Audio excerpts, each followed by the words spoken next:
मोदी सरकार गिरने वाली है। मैं आपको गारंटी करके दे रहा हूं, हाइड्रोजन बम के बाद नरेंद्र मोदी जी अपना चेहरा इस देश को नहीं दिखा पाएंगे। मोदी की पॉपुलैरिटी लगातार गिर रही है। बीजेपी का इन्फ्लुएंस खत्म हो रहा है।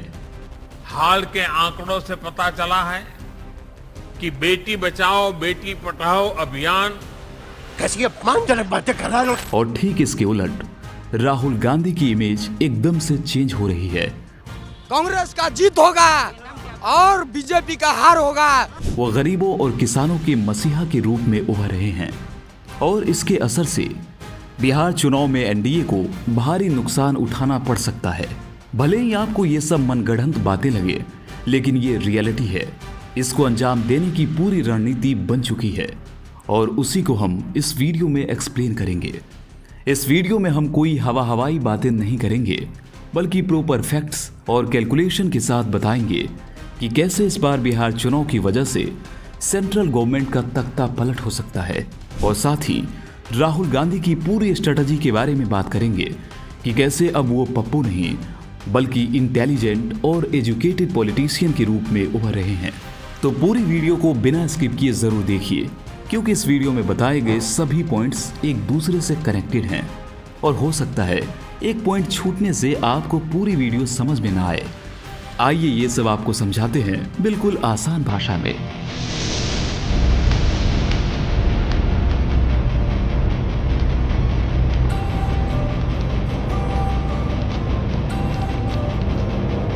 Don't wanna sleep in, 'cause I got something to prove. I gotta take what I hate and finally 2014 में नरेंद्र मोदी पहली बार प्रधानमंत्री बने।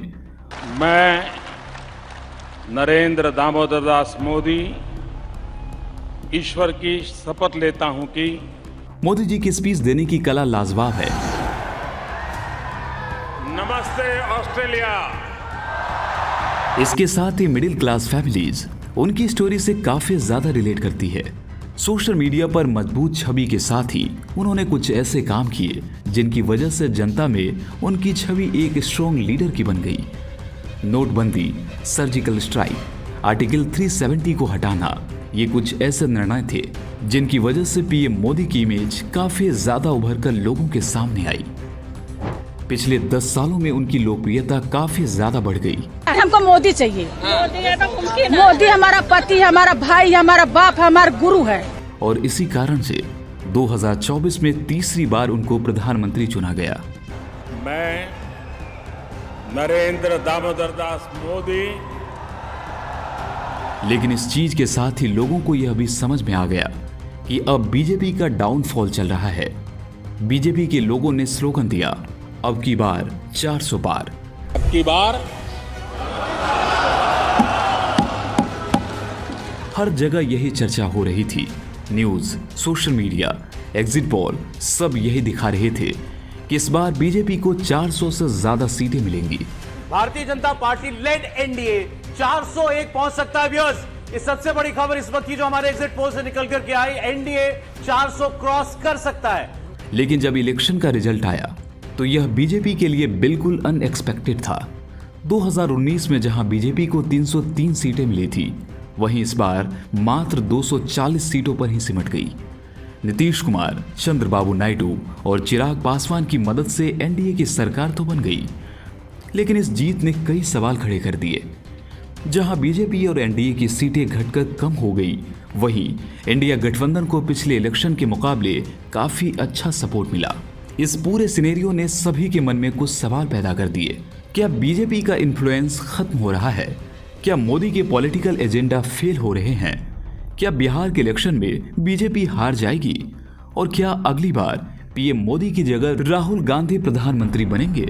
और इसका आंसर शायद हाँ है, जिसे मैं फैक्ट्स और डेटा के साथ इस वीडियो में प्रूफ कर दूंगा। और साथ ही राहुल गांधी की एक ऐसी डार्क स्ट्रेटेजी के बारे में बताऊंगा जिसके बारे में सुनकर आपका दिमाग हिल जाएगा।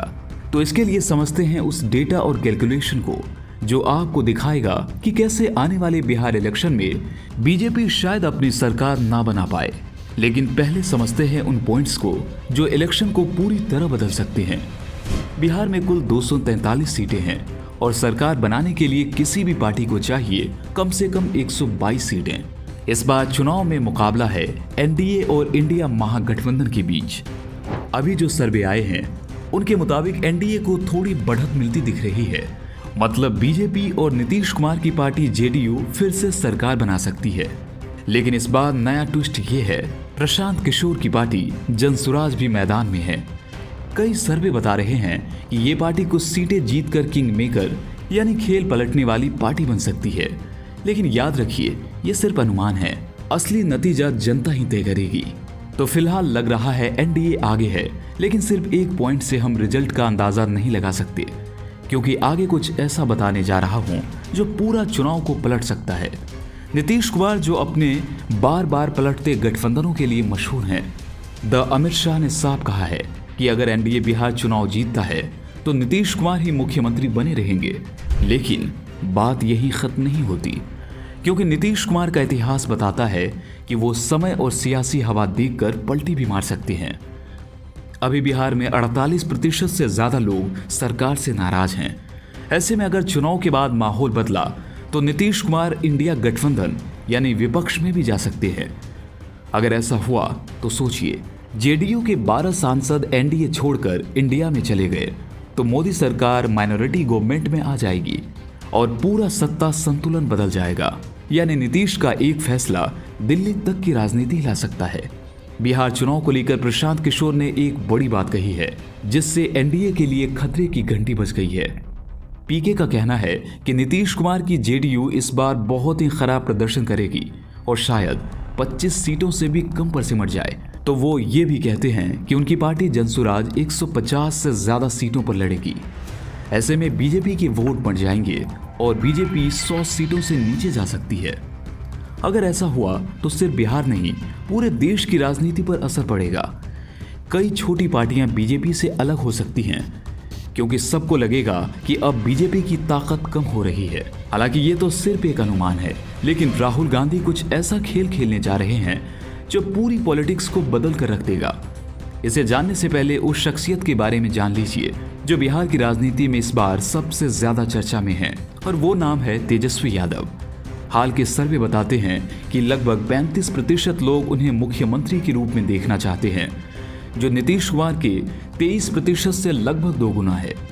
इसका मतलब साफ है, तेजस्वी यादव की लोकप्रियता लगातार बढ़ रही है, खासकर युवाओं और मजदूर वर्ग में।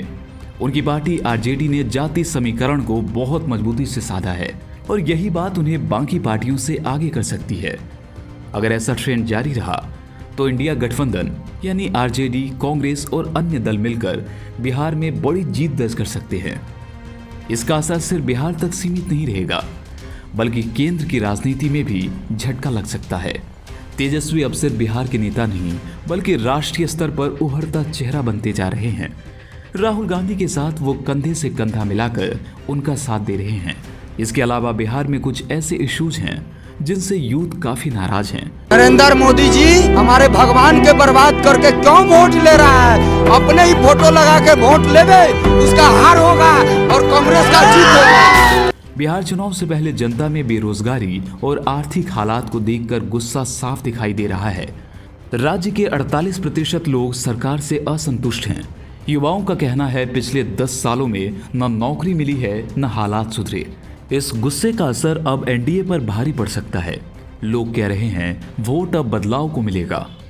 वजह इसके पीछे क्योंकि सभी नवयुवक का मतलब सोच है कि नवयुवक बिहार की मुख्यमंत्री बने, और तेजस्वी 17 महीना में जो करके दिखाया है कोई 5 साल में नहीं किया है। अगर ऐसा हुआ तो बिहार में जो झटका बीजेपी को लगेगा वो पूरे देश में 2024 के लोकसभा चुनाव जैसे नुकसान को दोहरा सकता है। यानी बिहार से उठी ये नाराजगी बीजेपी के 10 साल की पकड़ को कमजोर कर सकती है। बिहार एक ऐसा राज्य जहां हर चुनाव सिर्फ राजनीति नहीं, बल्कि जातियों, भरोसे और पलटवार की कहानी होती है। प्रशांत जी बढ़िया नेता है, तेजस्वी जी बढ़िया नेता है, युवा है। और इस बार ये कहानी बीजेपी के लिए आसान नहीं दिख रही है, क्योंकि बिहार के जातीय समीकरण अब करवट बदल चुके हैं।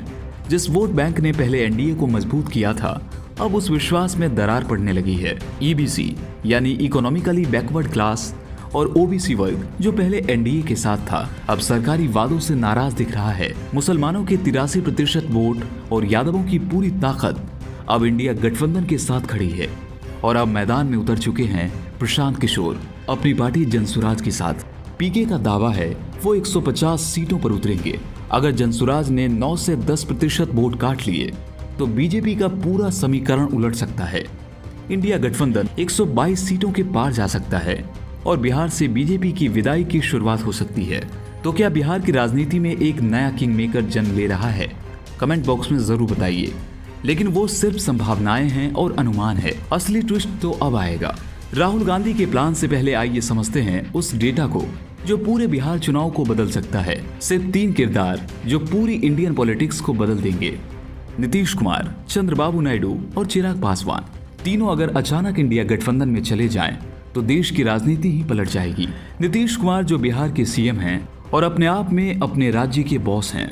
लोग इन्हें पलटू चाचा कहते हैं क्योंकि ये 4 बार अपनी टीम बदल चुके हैं। आज एनडीए में हैं, कल इंडिया में भी हो सकते हैं।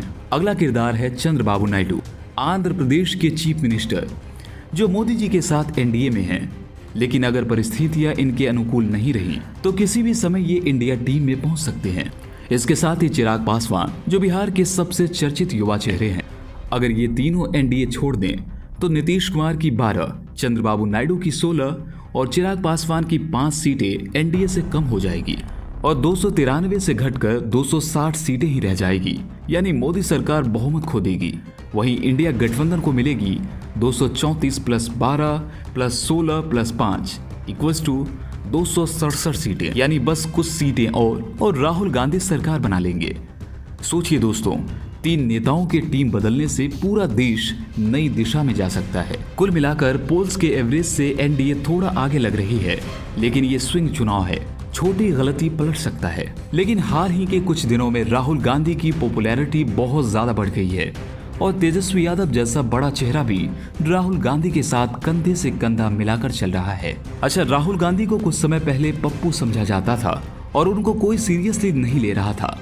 वही आज करोड़ों लोग उन पर अपना भरोसा जताते हैं, जिसके लिए उन्होंने कुछ ऐसी सीक्रेट स्ट्रेटजी का यूज किया जिसके बारे में सुनकर आपका दिमाग हिल जाएगा।